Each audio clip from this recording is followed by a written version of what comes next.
High বন্ধুরা, welcome to my channel আলুর ঠিকানা। তো তোমরা কেমন আছো? আশা রাখছি ভালো আছো। তো আমার মাম্মামের জন্মদিন ছিল, মানে প্রথম বছর ও খুবই কান্নাকাটি করছিল। এবছর 2 বছর পূর্ণ হলো।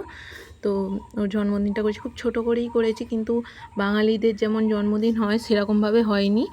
তো কেননা 5 বছর না হলে আমাদের করতে নেই, তবু কেকটা কাটা হয়েছিল। সব ওর দিদিরাই আয়োজন করেছিল। তো ওদের ও যেন ভালো থাকে, সুস্থ থাকে, সবাই এই আশীর্বাদই করো। তো প্রথম বছর জন্মদিনে খুবই কান্নাকাটি করছিল। তো এখন ওর খুবই আনন্দ করেছে, খুব মজা করেছে, ওর ভীষণ আনন্দ করছিল। বেলুন টেলুন দিয়ে দিদিরা খুব সুন্দর করে সাজিয়েছিল। দেখো না, কেকটা নেবে বলে ওই জুস টুসগুলো কেক চাইছে, এই দেখো।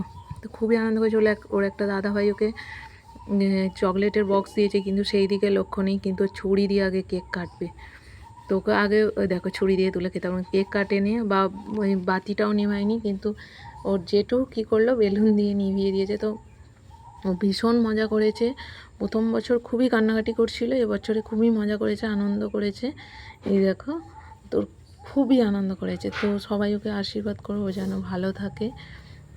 এখানে একটু কেকটা কেটে দিয়ে ওকে খাইয়ে দিলাম।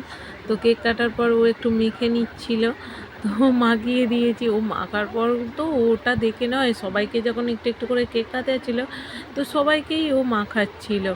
তো আমি এখানে ওর দিদিদের একটু করে খাইয়ে দিলাম। ও তো যাচ্ছে না, ও খালি ওখানে কেকের কাছেই বসে আছে। তো তোমাদের যদি চ্যানেলটা মানে এই ব্লগটা ভালো লাগে, তো চ্যানেলটা সাবস্ক্রাইব করে দিও, আর ওকে সবাই মিলে আশীর্বাদ করো, ও যেন ভালো থাকে, সুস্থ থাকে।